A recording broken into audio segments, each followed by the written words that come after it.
আমরা নির্লজ্জ একটা সমাজে বসবাস করি। আমাদের ছাত্রদেরকে কিভাবে মারা হচ্ছে দেখুন। আন্তর্জাতিক নিউজে আমাদের দেশের খবর।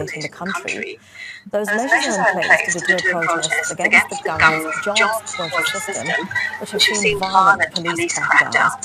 At least 114 people have been killed and thousands injured.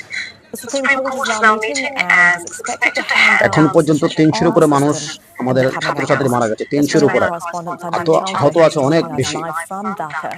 So Tanvir, অনেকগুলো can you খবর হাইড করে please রাখা হয়েছে এখন are you আমাদের। able to find out anything about the এর থেকে protests? লজ্জার কিছু হচ্ছে If না। they're আন্তর্জাতিক continuing in খবরে আমাদের defiance of দেশের that extended খবরগুলো curfew? দেখানো হচ্ছে। আমাদের দেশের নেট সহ সবকিছু বন্ধ করে রাখা হয়েছে। যখন তারা চুরুম বেশি করে করতে পারে সেজন্য। News and information right now. The telephone lines are erratic. There is no internet services. The newspapers are not delivered. There's no newsstand, and the TVs